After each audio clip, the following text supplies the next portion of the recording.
नमस्कार आदाब, मेरा नाम है सरवत। आप देख रहे हैं सेहत ललन टॉप का नया हेल्थ शो, जहां बात होती है हमारी और आपकी हेल्थ की। पहला सेगमेंट है हालचाल। आज बात करेंगे आपके झड़ते हुए बालों की और इससे छुटकारा कैसे पाया जाए। दूसरा सेगमेंट है तन की बात। आपको पता है कि आपके मुंह में इतने बैक्टीरिया हैं जितने इस दुनिया में इंसान नहीं है। और तीसरा सेगमेंट खुराक, यानी एक झकासी हेल्थ टिप। अब अगर लोहे के चाकू से नींबू काट रहे हैं ना, तो तुरंत रुक जाइए। मुझे एक शख्स का मैसेज आया, उन्होंने अपनी दिक्कत बताई। वो दिक्कत पढ़कर मुझे ऐसा एहसास हुआ कि ये अकेले उनकी परेशानी नहीं है, हम में से आधे से ज्यादा लोगों की है, मेरी भी इनफैक्ट। खैर, इन शख्स का नाम है प्रदीप भट्टाचार्य, जमशेदपुर के रहने वाले हैं और उम्र जो है इनकी 32 साल है। बहुत ज्यादा परेशान है। वजह है इनके बाल। इनको जबरदस्त हेयरफॉल हो रहा है पिछले ऑलमोस्ट 7-8 महीने से। अब आलम यह है कि इन्हें नहाने और बाल कंघी करने में भी डर लगता है, और ये डर इतना ज्यादा हावी हो गया है कि उनको मानसिक परेशानी का सामना करना पड़ रहा है। वो बताते हैं कि ज्यादातर वो कहीं जाते हैं तो फिर कैप पहनकर जाते हैं, कॉन्फिडेंस एकदम गिर गया है। रोज सोने से पहले इनकी जो गूगल सर्च हिस्ट्री होती है वो होती है हेयर लॉस के ऊपर। पहले मैंने सोचा कि उनको मैं समझाऊंगी कि आप परेशान मत होइए, आप जैसे वैसे खुद को एक्सेप्ट कर लीजिए, कुछ ट्रिक्स वगैरह ट्राई कर लीजिए, मोटिवेट करूंगी। पर फिर मैंने सोचा कि ये बात तो पूरी दुनिया बोलती है, सच है इसीलिए बोलती है, इसमें तो कोई दो राय नहीं है। आपको खुद जैसे हैं वैसे खुद को एक्सेप्ट करना चाहिए। पर अपन कुछ और बात करेंगे। हम बात करेंगे कि इस परेशानी को दूर कैसे किया जाए। बात करेंगे आपके झड़ते हुए बालों की। अभी तक मुझे लगता था कि बाल झड़ने की कुछ बहुत ही आम वजह होती हैं, जो कि ज्यादातर लोगों के केस में होती भी हैं, जैसे कि डाइट का सही ना होना, गलत शैम्पू इस्तेमाल करना, बालों पे कुछ ऐसे प्रोडक्ट्स का इस्तेमाल कर लेना जो कि रिएक्ट कर जाते हैं, वगैरह वगैरह। बहुत सारी आम वजह है। पर सिर्फ ये वजह नहीं है, बात काफी ज्यादा गहरी है, और ये समझाया मुझे डॉक्टर गोविंद भारतीय ने। और ये वजह आपका जानना भी बेहद जरूरी है, तो ये सुनिए।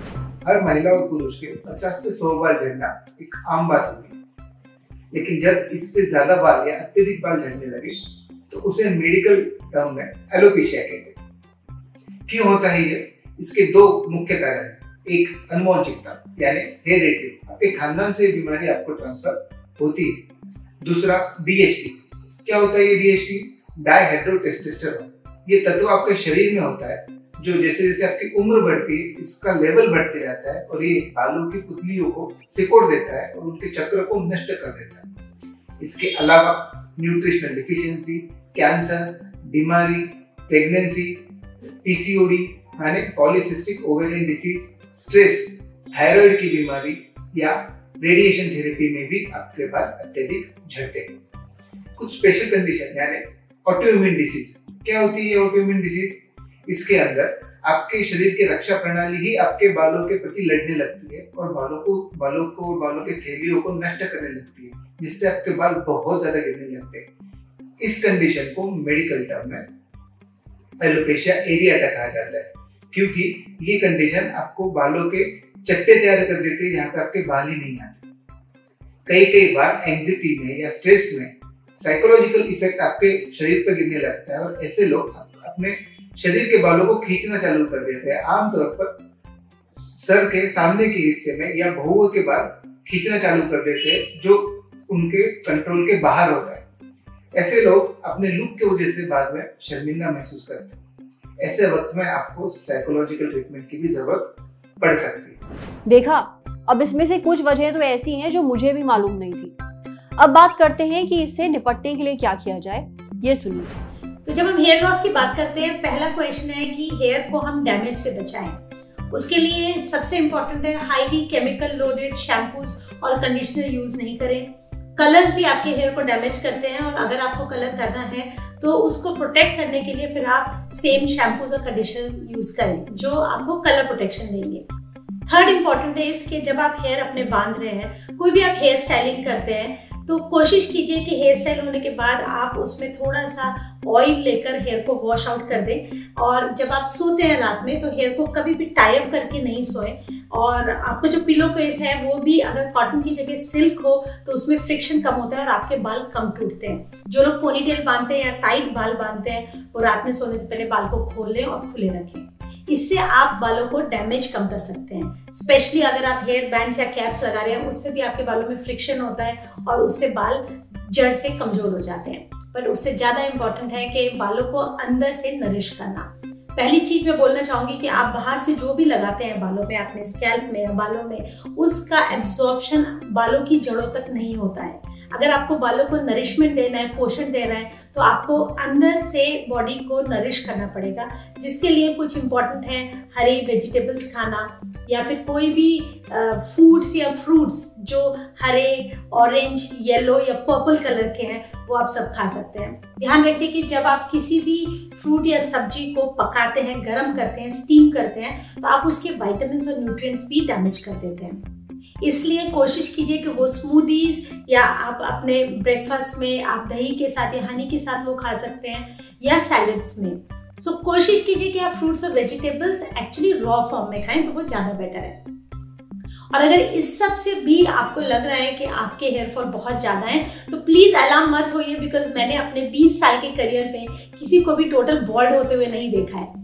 और आप एक डर्मेटोलॉजिस्ट या ट्राइकोलॉजिस्ट को कंसल्ट कर सकते हैं अगर आपका हेयर लॉस बहुत ज़्यादा अलार्मिंग है। लेकिन ये करने से पहले आपको बाहर से बालों को डैमेज और अंदर से बालों को न्यूट्रिशन, इस पे जरूर ध्यान देना चाहिए।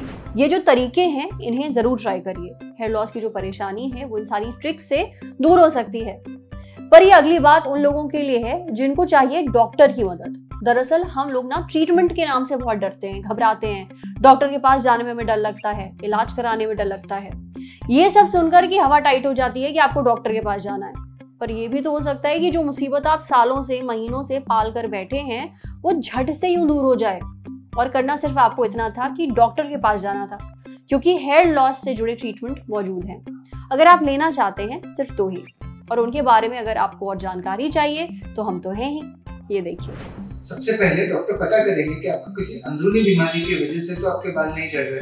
अगर इसका जवाब हाँ है तो वो आपकी अंदरूनी बीमारी को ठीक करेंगे और इसके साथ ही आपका बालों का झड़ना भी कम हो जाएगा। दूसरा, मिनोक्सिडिल लोशन ले सकते हैं या फिनेस्ट्राइड टैबलेट्स ले सकते हैं। इसके साथ में आजकल कई तरह की एडवांस मेडिकल थेरेपीज भी अवेलेबल है, जो कि काफी असरदायी साबित हो रही है। कौन से ट्रीटमेंट है? एक PRP थेरेपी, माने प्लेटलेट रिच प्लाज्मा थेरेपी। इसमें आपके ब्लड से जरूरी जो तत्व होते हैं, जो बालों के लिए जरूरी तत्व होते हैं, वो अलग कर दिए जाते हैं और आपके फॉलिकल में फ्लो कर दिए जाते हैं, जिससे आपके फॉलिकल का ग्रोथ ज्यादा तेजी से बढ़ जाता है। इसके अलावा मेसोथेरेपी, माने ये मेसोस्टेम सेल्स होते हैं जो आपके फॉलिकल में फ्लो करने के बाद आपके फॉलिकल को बढ़ने में काफी मदद करते हैं। इसे छोड़कर lasers, infrared radiation, follicle bath और माइक्रोनेडलिंग, ये अलग अलग टाइप के एडवांस थेरेपीज है जो आज के डेट में अवेलेबल है। ये एक साइड इफेक्ट भी रहित, जिसकी कोई भी विपरीत परिणाम आपके शरीर पर नहीं दिखाई देते और अत्यंत असरदायी ट्रीटमेंट ऑप्शन है। तो इनके बारे में अपने डॉक्टर से जरूर एक बार सलाह लें और चर्चा करें। इसके बाद में एक बार जो आपके बालों के फॉलिकल्स नष्ट हो गए, तो उसके बाद में इसके ऊपर सिर्फ एक ही सर्जिकल ऑप्शन आपके पास रह जाता है, जो कि हेयर ट्रांसप्लांट। हेयर ट्रांसप्लांट माने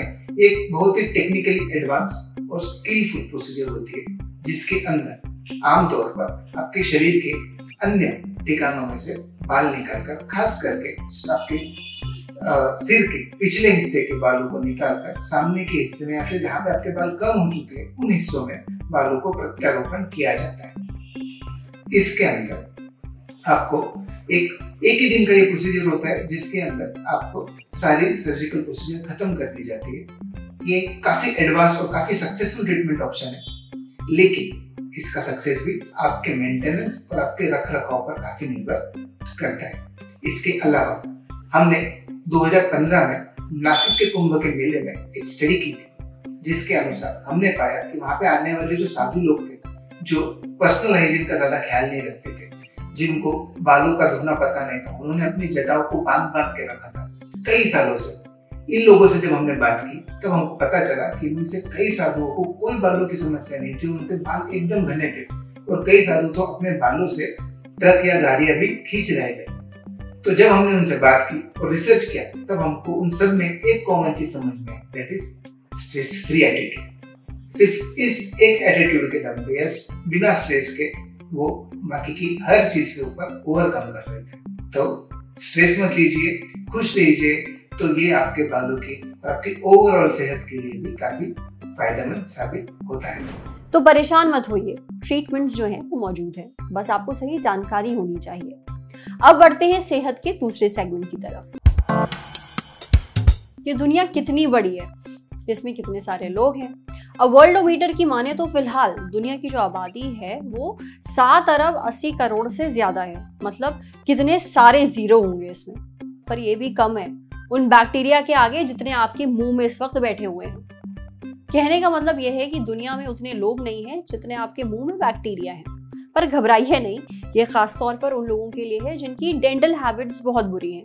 डेंटल हैबिट्स बोले तो अपने दांतों की सफाई, मुंह की सफाई वगैरह।